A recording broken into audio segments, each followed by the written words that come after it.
Hello' everyone, কেনেকুৱা আপোনালোকৰ? আশা কৰোঁ আপোনালোক সকলো ভালে আছে। বহুত দিনৰ মূৰত আপোনালোকৰ মাজলৈ আকৌ আহিলোঁ। আজি আপোনালোকৰ সকলোৰে প্ৰিয় এটা ৰেচিপি লৈ আহিছোঁ। সেইটো হৈছে চিকেন ম'ম'। চিকেন ম'ম' খাই সকলোৱে ভাল পায়, ময়ো বিৰাট ভাল পাওঁ, মোৰ ছোৱালীজনীও বিৰাট ভাল পায় খাই। সেইকাৰণে মই প্ৰায় ঘৰত বনায়ে থাকোঁ। বাহিৰতো খোৱা হয়, নোখোৱা নহয়, কিন্তু ঘৰত বনাই খাই বেছি ভাল লাগে। সেইটো কাৰণে ভাবিলোঁ আপোনালোকৰ লগতো শ্বেয়াৰ কৰোঁ। আপোনালোকেও চাওক মই কেনেদৰে চিকেন ম'ম' ঘৰতে বনাওঁ। চিকেন ম'ম' বনাবৰ কাৰণে মই এয়া লৈছোঁ চিকেনখিনি মই প্ৰথম বনলেছ চিকেন লৈছোঁ, বইল কৰি মিক্সিত মাৰি লৈছোঁ। আৰু তাৰপাছত মই ইয়াত লৈছোঁ গৰম মছলা, ধনিয়া পাউডাৰ, জালুকৰ গুড়া, পিঁয়াজ, নৰসিংহ পাত, chilli flakes, red chilli powder আৰু জিৰা পাউডাৰ আৰু অকণমান মান ধনিয়া মিহি মিহিকৈ কাটি লৈছোঁ। এতিয়া যিহেতু ধনিয়া ওলাইছে বজাৰত, কিন্তু মই অনাহে নাই, খোৱা নাই, সেইটো কাৰণে মই ঘৰৰে মান ধনিয়া লৈছোঁ। আৰু লাগিব আমাক ভিনেগাৰ 1.5 চামুচ আৰু চয়া চচ লাগিব আমাক 1 চামুচ। এতিয়া মই গোটেই সামগ্ৰীখিনি এটা বাউলত উলিয়াই ল'ম, ভালদৰে মিক্স কৰি ল'ম। অতি সহজ, চিকেন ম'ম' ঘৰত বনাবলৈ অতি সহজ। খালি আপুনি আগে গোটেই সামগ্ৰীখিনি ৰেডি কৰি ল'ব লাগিব, যিখিনি লাগে সেইখিনি ৰেডি কৰি লওক। তাৰপিছত আৰু বনাওঁতে বেছি সময় নালাগে, পটাপট হৈ যায়। মই প্ৰায় ঘৰত বনাই থাকোঁ, বেটিয়ে খাই খুব ভাল পায়, সেইকাৰণে তাই কয় আম্মা বনাবাচোন, সেইকাৰণে মই প্ৰায় বনাওঁ। এতিয়া আপুনি দেখিলে মই বলটোত সকলোখিনি সামগ্ৰী দিলোঁ আৰু নৰসিংহ পাতখিনি একদম কোমলীয়া হয়, সেইটো কাৰণে মই কাটি দিয়া নাই।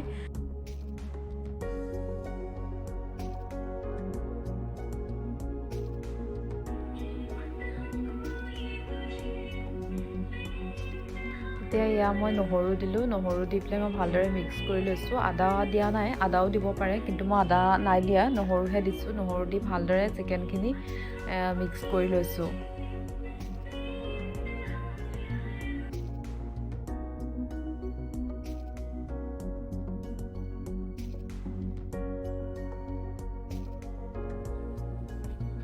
এতিয়া ইয়াত মই দিছোঁ ভিনেগাৰ মই 1.5 চামুচ দিছোঁ।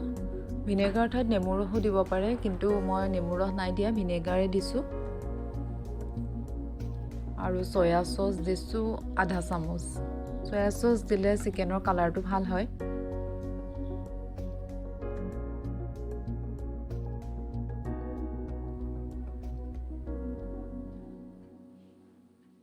এতিয়া এইখিনি মই ভালদৰে মিক্স কৰি ল'ম।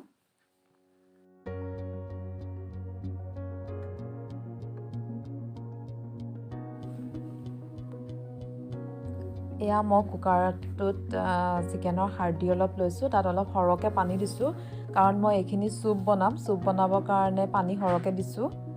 আৰু ইয়াত মই দিম নহৰু 4-5টামান অকণমান মিহি মিহিকৈ কুটি দিছোঁ। পিঁয়াজ দিছোঁ অকণমান, পিঁয়াজ বেছি নাই দিয়া, আপোনালোকে ইচ্ছা কৰিলে পিঁয়াজ অলপ সৰহকৈ দিব পাৰে, কিন্তু মই পিঁয়াজ বেছি নাই দিয়া, তাকৰকৈ দিছোঁ। আৰু নৰসিংহ পাত দিছোঁ। নৰসিংহ পাতটো অপশ্যনেল হয়, ইচ্ছা কৰিলে দিব পাৰে, খাই বেয়া পালে নিদিবলৈও কোনো বেয়া নহয়।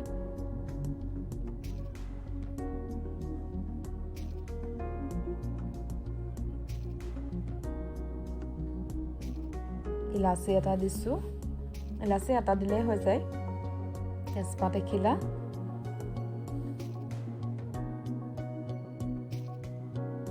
গোটা জালুক দিছোঁ 10-12টামান। ইচ্ছা কৰিলে খুন্দিও দিব পাৰে, মই গোটাকৈ দিছোঁ। আৰু এয়া বন্ধাকবিৰ ভিতৰৰ কোমল কোহটো অকণমান কুটি দিছোঁ। তাতে গাজৰ দিছোঁ, শুকান জলকীয়া এটা আৰু অকণমান মান ধনিয়া দিছোঁ। মান ধনিয়া দিলে গোন্ধ এটা আহে, ভাল লাগে। কেঁচা জলকীয়াও দিব পাৰে, কিন্তু মই কেঁচা জলকীয়া দিয়া নাই, শুকান জলকীয়া এটাই দিছোঁ। বেছি জ্বলা হ'লে খাবলৈ বেটিয়ে নোৱাৰিব, সেইটো কাৰণে কমকৈ দিছোঁ। আৰু ইয়াতে দি দিম অলপ নিমখ। কুকাৰটো 5-6টা হুইচেল মাৰিবলৈ গেছত বহাই থৈ মই এইফালে বল এটাত ময়দা লৈছোঁ অলপ, তাতে নিমখ অকণমান দিছোঁ। আৰু এয়া দিছোঁ ৰিফাইন তেল। ৰিফাইন দিছোঁ মই 1.5 চামুচ আৰু ভালকৈ মিক্স কৰি লৈছোঁ। ম'ম' বনাবলৈ গৰম পানী বা কুহুমীয়া পানীৰ প্ৰয়োজন নহয়, ঠাণ্ডা পানীও বনাব পাৰি। এয়া মই ঠাণ্ডা পানীত দি পেলাই ইয়াৰ এটা লাডু বনাই ল'ম। লাডুটো বেছি টানো হ'ব নালাগে, বেছি কোমলো হ'ব নালাগে। এয়া মই লাডু বনাই লৈছোঁ। এয়া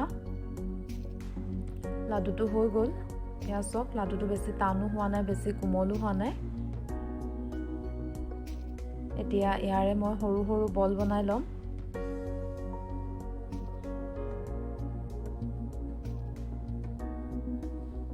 এয়া সৰু সৰু বল বনাই মই বেলি লৈছোঁ।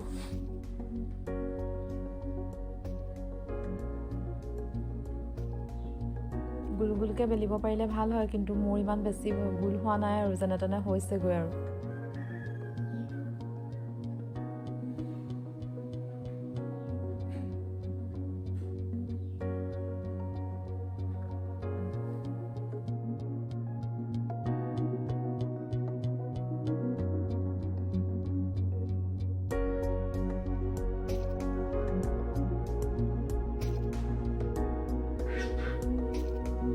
বেলি হোৱাৰ পাছত আমি যিখিনি চিকেন ষ্টাফিং বনাই থৈছিলোঁ সেইখিনি এইটোৰ মাজত দি পেলাই এনেদৰে বন্ধ কৰি দিম চাৰিওফালৰ পৰা।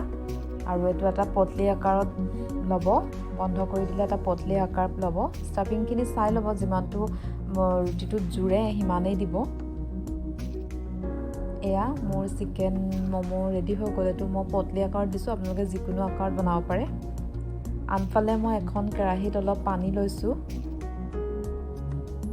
ষ্টিম কৰিবৰ কাৰণে। ইয়াৰ ওপৰত এখন ফুটা থকা চালনী দিছোঁ। চালনীখনত অকণমান অইল লগাই ল'ব লাগে, নহ'লে ম'ম'খিনি সিজাৰ পিছত এৰুৱাবলৈ লাগি ধৰিব বা এৰাওঁতে ভাঙি যাব পাৰে। এতিয়া ইয়াত মই ম'ম'কেইটা দি দিছোঁ আৰু 10 বা 15 মিনিটৰ সিজিবলৈ দিম। 10-15 মিনিটৰ ভিতৰত ম'ম' ৰেডি হৈ যাব। এয়া চিকেন ম'ম' মোৰ ৰেডি হৈ গ'ল। চুপখিনিও ৰেডি হৈ গ'ল। এয়া দেখিছে কি ধুনীয়া হৈছে চুপখিনিও খাবলৈ। চেজৱান চাটনি অকণমান লৈ লৈছোঁ লগত। আৰু এয়া মোৰ চিকেন ম'ম' ৰেডি। আশা কৰোঁ আপোনালোকে মোৰ ভিডিঅ'টো চাই ভাল পাব। ভিডিঅ'টো চাই ভাল পালে লাইক কৰিব, কমেণ্ট কৰিব আৰু মোৰ চেনেলটো ছাবস্ক্ৰাইব কৰিবলৈ নাপাহৰিব।